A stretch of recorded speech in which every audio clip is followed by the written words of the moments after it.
Oscar Piastri kept his championship lead. We've officially had the first race weekend without Christian Horner, and it seems like Red Bull is taking a turn for the better. I'm Rachel, and this is my Belgian Grand Prix race rambling. So, starting off as usual with our weekend rating, I'm giving this a 6 out of 10, which is honestly a shame. It makes me sad that a track as fantastic as Spa isn't as exciting as it could be. For whatever reason, these regs just don't work fantastically on Spa, and that makes me quite sad. I think the sprint race definitely doesn't help.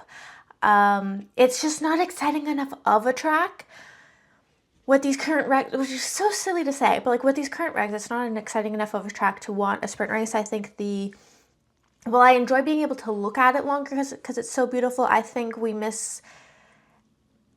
It's one of the situations where this sprint format hasn't quite worked. The sprint format I just don't think works here. Because, I mean, they've changed it and now it's two completely separate races with different qualifyings. It's not like the sprint is a continuation of, or really the start of the Grand Prix. And I think that's overall been a positive change. But I just don't think, personally, sprints work in Spa for me. It just kind of gives, I mean, I guess it's a good thing when you're thinking about it from the perspective of of all the races, Spa is the one that's most likely to be rained out. It has been rained out often, not often, but often enough, more than other circuits. And so when you have a sprint race, you're guaranteeing fans that at least get to see some racing. But still, I don't know if it works. And it's my main point with this is okay, why I give it a 6 out of 10 is there was overtakes for the lead right at the start for both of the races, and then not too much very exciting the rest. It's interesting to watch everything play out because there's a chance of maybe, and then both times nothing really happened. So 6 out of 10 is what I'm giving it, not any lower because we did have an overtake for the lead both races, and it's beautiful to look at, but it just makes me sad that I feel like the way F1 has positioned themselves around Spa hasn't been working out, both in the regs, both in the scheduling. People always complain, if you just had Spa at a different time of year, we wouldn't have these issues. But I actually do think the rain is what makes it so exciting, is because you can have just a fantastic race because of the rain. I don't know. It goes both ways. I think I understand why we're going every other year. But I do think that is going to do a disservice because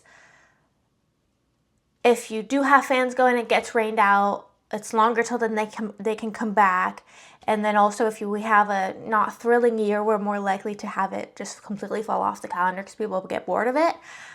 I mean, I think who gets bored of it is the viewers at home.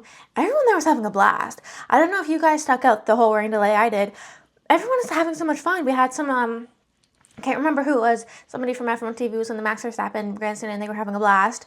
So I think being there is fun because there's a chance, and they were saying this the whole lead up to the race during the rain delay, there's a chance of something really fantastic happening because of the rain.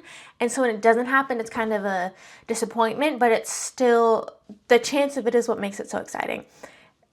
And when you have it every other year, you decrease, there's less chances for that to happen. So that's just my thoughts on that.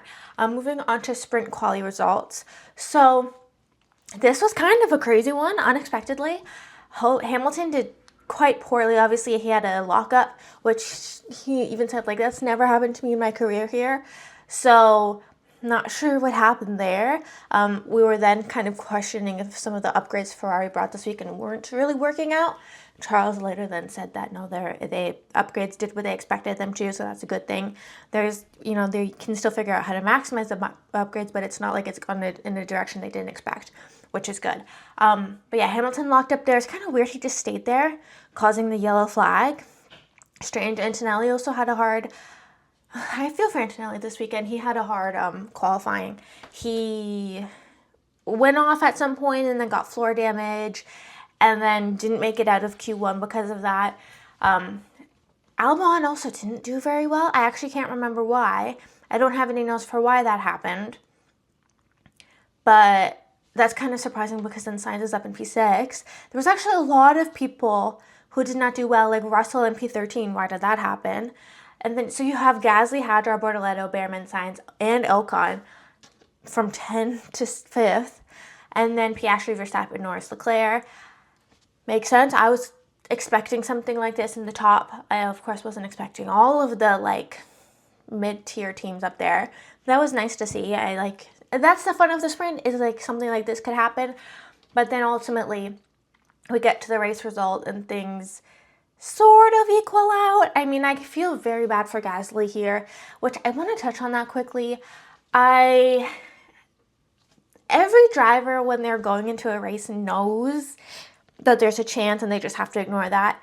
I think people feel that more strongly here in Spa and Suzuka, but like Spa especially because it's been more, both instances have been more recent, and I can say both instances because there's been 2 Formula racing related deaths in the past, like since 2019. But I feel like people don't give Gasly enough credit for like literally being able to do it. I don't understand. Like, he gets a lot of credit, and even F1 TV shouted out today that he does a lot to remember Antoine, which of course he was his friend, but I don't think he gets enough credit for, like, after that, having your best friend die in a car crash, being able to race on that track then. And we'll back up on that when we talk about why the race was delayed for so long. But, like, yeah, it was delayed for a reason. Like, you've got to be careful. Anyways, and even there's been instances where Gasly has kind of been the most vocal. I'm thinking of Suzuka a couple years ago, was it? Where they were trying to start and they were like, this isn't working, or they did start and then immediately red flagged it, which as they should, because they were like, hey, this is literally, you can't see anything. And, that was when there was also like some other vehicle was on track while they were in a safety car. And they were like, hey, shouldn't be having this. This has been bad in the past. So you can tell that obviously, but it feels closer to home for Gasly. And so I just wanted to shout that out. So all that to say, really unfortunate that he qualified. What did he qualify? Let me double check it again. P8. And then he wasn't able to start because of a suspected oil leak. Thankfully, he was able to get that fixed and he could qualify and do the race. But that just makes me sad. Especially, like, Belgium is one of the closer races to France. Like, he had family there. Such a shame for that. Hamilton made up a couple places from 18 to 15. Everyone else kind of stayed where they were, so not a ton of, like, some points for those mid-tier teams, but again, not as many because it's a sprint race and you don't get the full top 10. Verstappen won, which was sort of expected. Well, in a place like Spa, yes, because of that's just how it works. You kind of have a better start from there. But people thought, maybe Piastri will catch, maybe Norris will catch. No. And that's kind of what I was expecting. Not much to say about the sprint race. It wasn't fun for me, to be honest. It wasn't. I didn't enjoy it. Not too much happened. And again, it kind of, my point with all of that is when you watch a sprint race, you're not thrilled to watch the Grand Prix. And so you'd rather just watch the Grand Prix because, I mean, you could. But, if you just had the Grand Prix, it would feel less, You'd be like, okay, mid-race, moving on to the next. At least there's that beautiful Spa. You're not like, mid-sprint race, and now we have to watch the full Grand Prix. You know what I mean? Okay. Anyways, that's literally all I have to say for that. Moving on to the qualifying result for the Grand Prix. So, we have Stroll and Hülkenberg little contact in the pit lane. I don't know if that actually took Stroll out. In the end, I think it was no, they did nothing about it, but he was P20, so I don't know if he got some real damage there. He must have. Hamilton out again. Unfortunate. Just unfortunate. It was out for track limits. His lap time was good, but he went straight on Eau Rouge and got out because he left the track limits. And that's just unfortunate. You could, bad qualifying weekend for him. I think in the end, spoiler alert, he redeemed himself in the race, which I think will make him feel good. Sainz up in P15, meh. Kind of lame considering he was up so much higher in Q and in sprint qualifying, but he's been kind of iffy. I think they've been having some reliability issues, so at least he wasn't out in Q1. He's kind of seemed to have been doing better. I mean, even that into SQ3 is a positive thing for him. So, Ocon and Behrman expected, Gasly P13 expected, Hadjar and Lawson both in Q1 or in Q3. Sorry, I'm happy about Bortoleto in Q3. I'm happy about which he got to Q3 because Hamilton lost a spot. Otherwise, Bortoleto would have got disqualified or kicked out in Q1. So that's just kind of interesting to see. It's like it's not like he just ended up 15th. He ended up 10th. You know, kind of funny. Just to show like how close the margins are. And it can really go any way, any weekend, any qualifying session, even the Qs within it. Okay. But yeah, nice to see Hadjar and Lawson both there. I have a lot to say about the whole Red Bull family, which I'll get to, so I don't want to touch on that too much. But I obviously have to shout out Yuki Tsunoda P7. I think this was his best qualifying in the Red Bull and his first time in Q3 since Imola. So very happy. I don't think that any of these things are a coincidence, is what I'll say. Albon P5 is so nice to see. It probably hurt sides a little, but they both, one did well in the first in sprint qualifying, one did well in the other qualifying. It all works out in the end. And then Norris on pole, Piastri there. Yeah, expected. I was happy to see Leclerc up in P3. Again, this is kind of where we're like, okay, the upgrades weren't so bad. I mean, he was up there for sprint qualifying as well before, but. So, moving on to the race. We have Piastri win, which I did anticipate, especially like because of what happened yesterday. You're like, okay, you want to start in P2.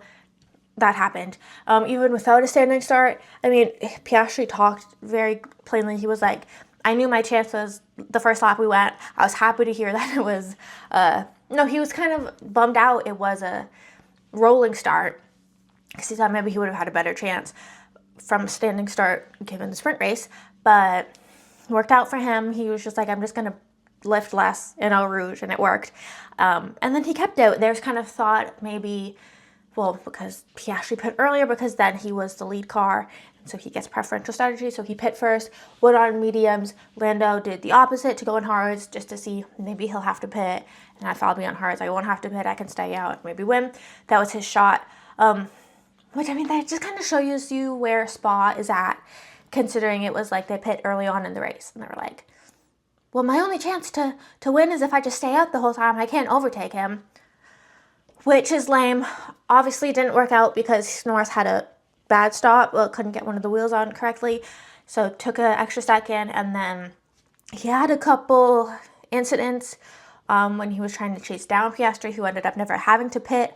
He just stayed on the mediums the whole time. We'll talk about this a bit more, but I do think he could have won if he didn't have a few incidents at the end there, and if I'm not going to blame Hadjar, obviously not, but you know, he saw 4 blue flags to get out of the way because he was about to be lapped before he went, and I think the little incidents, Norris had made that decision up for him. It wasn't Hadjar's fault at all, but just something to note.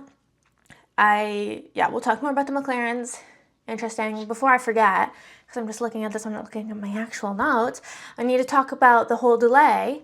So, well, first of all, I watched F1 TV's broadcast. Apparently, I was missing so much Bro Sadie's things.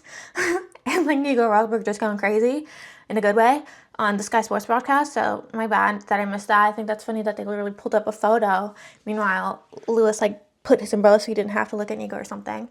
I don't know. I thought that was funny. But the conversation about starting the race earlier, which I touched on. In hindsight, could they have started the race earlier? Probably. By how much? 5 to 10 minutes? Not a huge amount. We would have been on inters longer, which would have been more interesting, but... And that's really the thing. The people complaining was everybody who had set up for wet and had the downforce for wet. Yeah. Of course they're going to complain. But we have to remember, this is the incidents that have happened here in recent years. God forbid, actually, I pray this never happens, that they say, okay, we're going to race. It's still raining, we'll go. And something happens. People would be rightfully furious. So we have to remember when they're being perhaps overly conscious, I say with air quotes, there's a reason. There's always a reason we'd rather be more cautious than have something go wrong. I understand the frustration that's like, yeah, we could have, but hindsight's 2020. And it's also 2020 both ways. You'd rather be overly cautious and be like, yeah, we could have started earlier, than look in hindsight and be like, yeah, we shouldn't have gone. So that's my thought on that. It does go into the scheduling of everything. They're like, well, of course, you're going to have races like this when you schedule it at this time of year. Logistics and stuff, like, I'm not a weather expert. I don't know how much they need to move it forward or backwards for this not to happen. Maybe if they even just pushed it after summer break, it'd be better. I don't know. But I don't know. Contracts are a fickle thing with these racetracks. And again, the issue, this kind of goes into the issue of the wet tires, which they directly addressed on the F1 TV broadcast. So the wet tires have improved. They are not as slow of a tire, but the conversation is that if you ever need to be on wets, the visibility is so low that you can't be racing because the intros can just take you so far. And that's a valid point because visibility is the issue when it comes to all of this. It's not, aquaplaning is an issue, lack of grip is an issue, being slow is an issue, especially if you have like slower cars and then cars with like on inters, like if you're coming off of that as it's coming off raining, that could be dangerous. But ultimately, visibility is the main issue. And it was not visible at the start, so they couldn't start. They'd rather be overly cautious with that than have something horrible happen. And I think we can all agree that, and we should remember that. I think we get so caught up in the excitement that we forget what they're doing. And I don't think we should forget the risk that the drivers are putting themselves in, and we should appreciate that. So that's my thoughts on that. And I did see somebody bring up, well, what about they kind of tested, I don't know what you call them, hoods for the tires to kind of keep the rain down. Apparently that never did anything, so it doesn't work to like minimize spray. So that's where we're at with that. Let me get back to everything now that I'm out of breath. Jesus. Okay. Hamilton. Yeah. Hamilton was great. Overtook a bunch, like actual overtakes. He had great strategy. For once, Ferrari, thank you. Very happy with that. I think that'll make up for a lot. And he did overtakes when it's still wet too. So I think that'll make him feel better. Obviously, not as good as if it never happened, but I think it'll give him some confidence, which is important, and leave him feeling positive in some way, as opposed to just being like, well, that weekend was crap. I want to shout out Leclerc as well, because he was there with Verstappen behind him, like within 2 seconds, like the whole race, and he, cool, calm, and collected. Very happy for Bortoleto to get some points. They were kind of commenting about Bortoleto versus Hülkenberg this weekend, and Bortoleto has been, I don't know if better than expected, but doing I guess you can say better than expected. We saw it last weekend, or the last race. We know Hülkenberg is a great driver. For Bortoleto to be equal, at the very least, in his first season is fantastic. Happy for Gasly that he got up into the points with 1 point here. Lawson in the points as well. Albon stayed up there, which is fantastic. He had Hamilton behind him like most of the race and kept it. Very good for him. I have a lot more to talk about, so we're going to move on from this pretty quickly into the best driver. Actually, before I do that, I just want to comment on Hadjar quickly. He had a bad strategy. He just hit last, and that kind of ruined it for him. Similar thing happened for Tsunoda, because I just wanted to account for that, because they were both in Q3. I wanted to mention why they went down. Nothing to do with them. Poor strategy, which I will touch on. Okay, best driver has to be Lewis Hamilton. I mean, he had the most overtakes, biggest mover. Best driver goes to him. That's enough on that. What else can I say? Okay. McLaren check-in. I feel like we don't need one this weekend, which is why we do need one this weekend. Because all things considered, this was a very clean weekend when it very well could have gone the other way. And I think in previous races that in the end were potentially less consequential than this one, had bigger controversy, I guess you could say, around the McLaren. So I just wanted to talk about this, because they even talked to Zach Brown in the F1 TV post show. And I think what he had to say was quite interesting, because the strategy call could have gone very poorly and could have made either driver quite upset, and it didn't. And luck is kind of on their side for that, but I think there's a attitude shift in the team as they've gotten more comfortable balancing this dynamic. I think for a second they're like, okay, are we in this dynamic? Yeah, we clearly are. I think they figured out how to do that, even just given, okay, well, Norris started on pole. The Piastri is now in the lead. Who gets the better strategy? Well, Piastri does, because now he's the one in the lead. And he got there fairly. Emphasis, because I forgot. Like, can you believe last year in Budapest, our next race weekend, last year in Budapest was Oscar's first win. And it was that controversy where they messed up his strategy and put him behind Norris after that when he should have won. And so they made them switch. Crazy. Crazy. The way he's just been winning, like, ever since. Ridiculous. Let me kind of recap what happened, even though I did touch on that. So, again, Piastri took the lead. He then got priority onto the pits. He went onto mediums. Norris, Zach Brown confirmed, last-minute decision, went onto the hards. It wasn't, like, conscious that they were going to split the strategy. That's just what they did, because they were like, well, from McLaren's point of view, works out for either of us. Doesn't matter to us. We'll let Piastri pit first. And this is probably the preferential strategy, but, like, really, who knows? Because he could have had to pit. In the end, Zach even said the hards didn't go as well as they wanted. I think, again, had Norris not had a couple incidents there, he could have taken the lead, or there could have been more of a fight, which they also did mention this in the F1 TV post show. You could say those were unforced errors, but it just goes to show how well and defensively and dominantly that Piastri was driving, that Norris felt he had to push that much to even have situations like this, which I think is interesting because it does seem very unforced, but it's kind of not. I mean, it's not literally forced, but you know what I mean. So I think the fact that even Piastri said, yeah, if I was behind, I would have done what he did, was interesting, not in a bad way, just like, okay, we're being calm. And not to say that they've ever not been calm, but I feel like we've been kind of waiting for something to happen and it hasn't.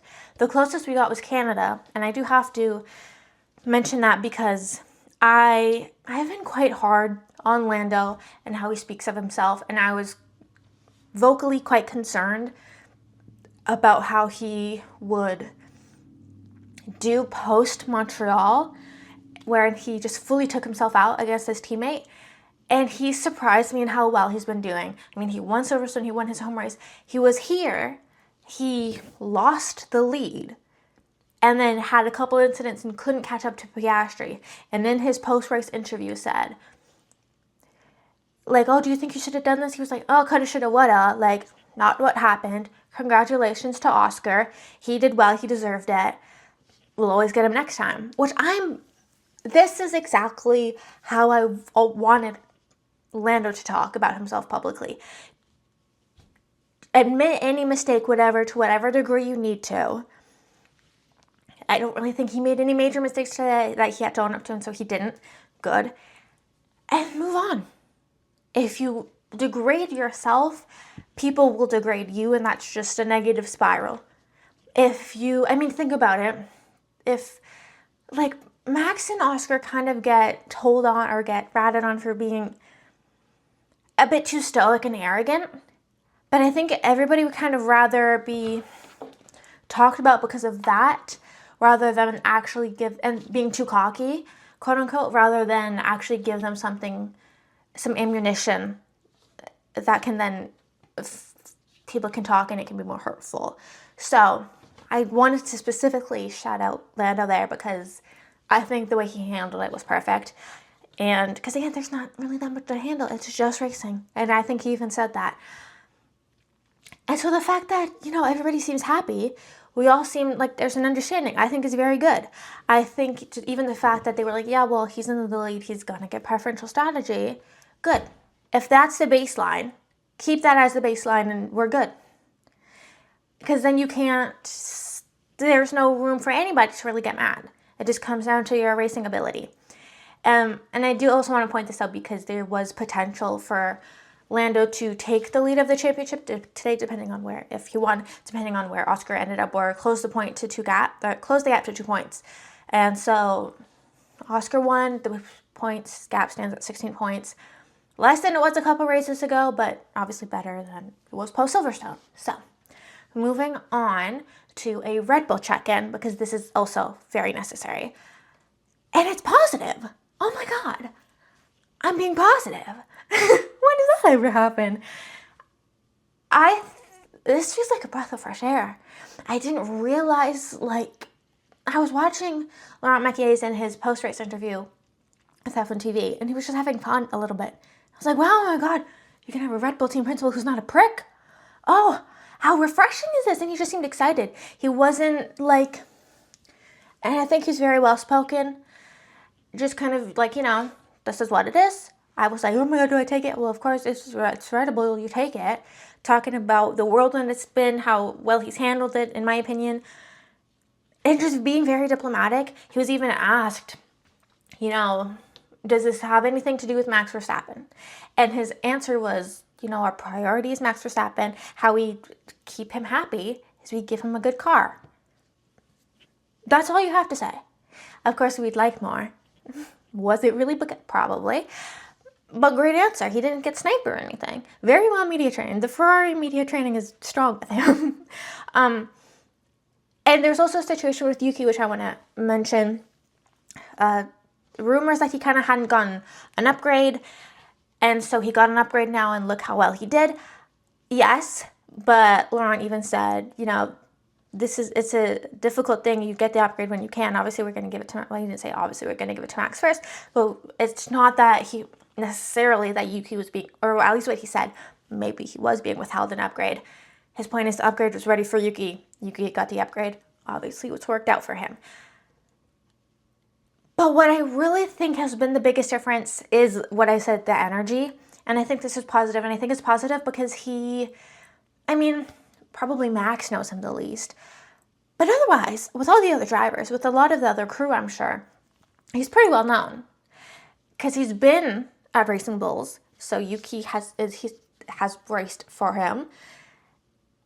And so I think that's a positive. And I think you have to be like a specific kind of person to be able to be like the Racing Bulls team principal, because you're really it's kind of a fake position if we're being honest. You don't have any say about much if Red Bull wants something, a driver specifically, and especially for Laurent to have been able to handle how many changes in drivers there's been this season, but also the past 2-3 seasons, I think goes to show who he is. And I think what really sealed it for me is that Yuki said he saw Laurent smiling at him from the pit wall during qualifying, and that made him feel good. And look at the performance he got.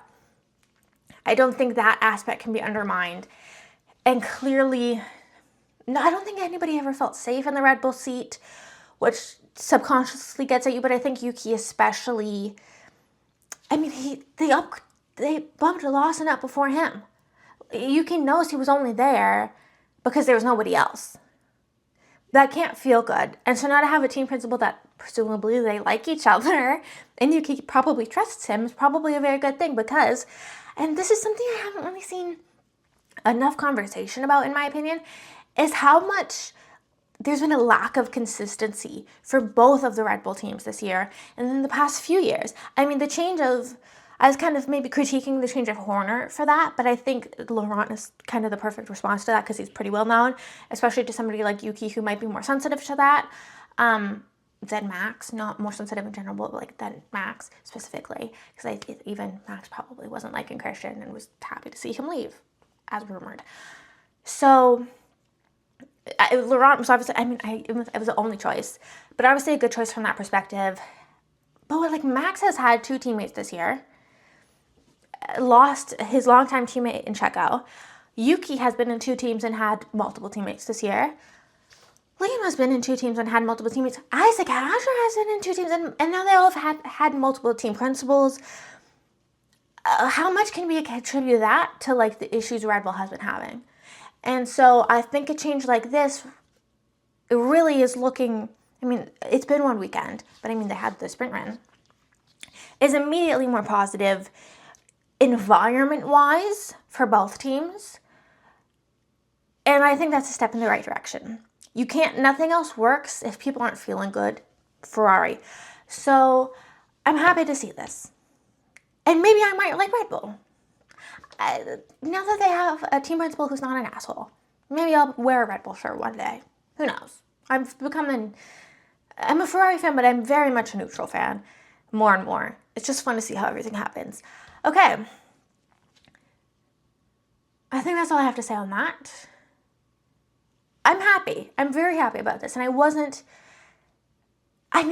quite irked when I talked about this that it took them so long to do anything, especially considering what happened last year. But this makes me feel good. Okay. Driver standings. So Piastri with a 16-point lead now, less than it was, better than it was. Not too much change here. Doohan and Calapinto are still the only ones with no points. Again, I've said this every week. Not a coincidence. Not a coincidence. Gasly jumps Stroll in the championship to go up to P12. And then Lawson is up from P16 up into P14. Sainz has dropped one position from 15th to 16th.